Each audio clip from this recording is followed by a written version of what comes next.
अर्जुन और सिया गांव के उन बच्चों में से थे जिन्हें साधारण जीवन कभी भी संतुष्ट नहीं कर पाता था। वे हमेशा कुछ नया करने, कुछ अनजाना खोजने और दुनिया को अलग नजर से देखने की चाह रखते थे।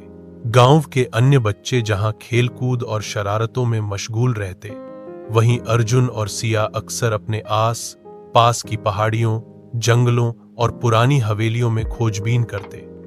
एक दिन जब सूरज ढल रहा था और आकाश सुनहरी लालिमा से भर गया था, दोनों दोस्त गांव की सीमा पर स्थित पुरानी पहाड़ी पर जा पहुंचे।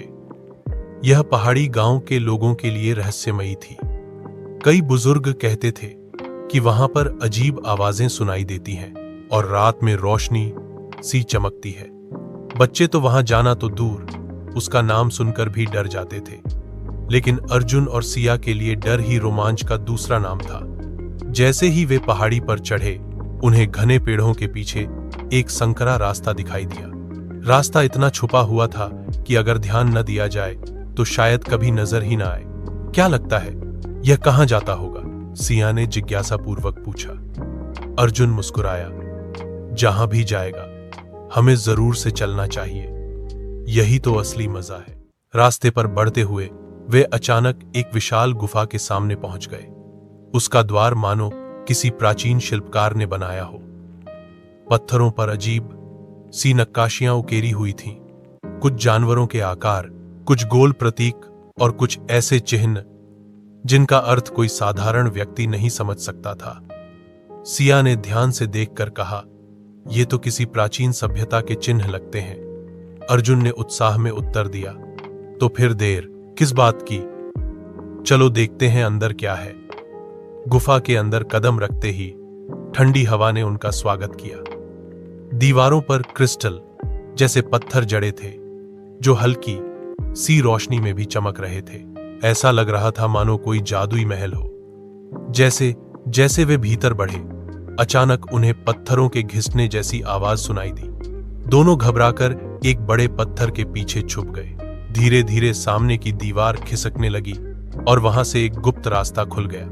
उस रास्ते से सुनहरी रोशनी झलक रही थी। सिया ने धीरे से कहा, यह तो किसी राज का दरवाजा लगता है। अर्जुन की आंखें चमक उठीं।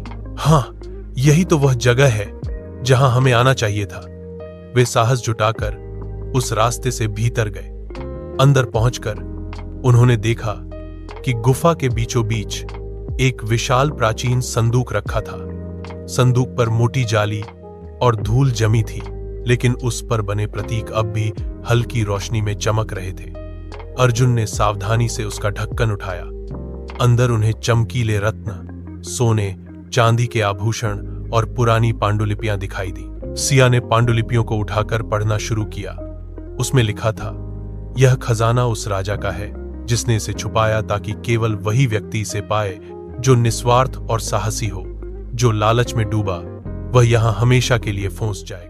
अचानक गुफा जोर से हिलने लगी। दीवारों से पत्थर गिरने लगे। अर्जुन ने तुरंत रत्न और आभूषण वहीं छोड़ दिए और सिर्फ पांडुलिपियां उठा ली। सिया हैरान होकर बोली, रत्न क्यों छोड़ दिए? यही तो असली खजाना है। अर्जुन ने दृढ़ स्वर में कहा, नहीं सिया, यही परीक्षा है।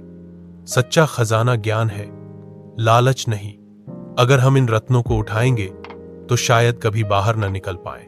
सिया ने उसकी बात पर भरोसा किया और दोनों दौड़ते हुए गुफा से बाहर निकलने लगे। जैसे ही वे बाहर पहुंचे, पीछे का रास्ता पूरी तरह से बंद हो गया। गांव लौटकर उन्होंने पांडुलिपियों को पढ़ा।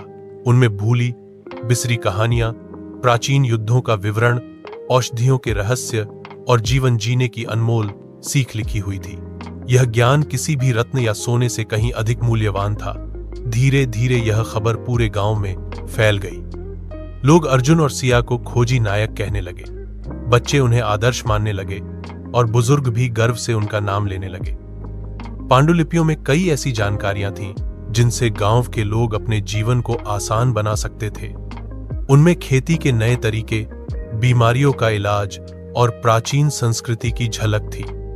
अर्जुन और सिया ने इन्हें सबके साथ साझा किया।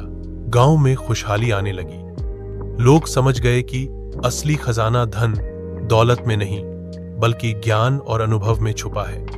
कहानी का सार, अर्जुन और सिया की यह यात्रा सिर्फ एक गुफा तक सीमित नहीं रही। इसने उन्हें जीवन की असली सीख दी कि साहस, निस्वार्थ भाव और ज्ञान ही सबसे बड़ी संपत्ति है। कहानी से सीख: सच्चा खजाना लालच में नहीं, बल्कि ज्ञान, साहस और अनुभव में छुपा होता है।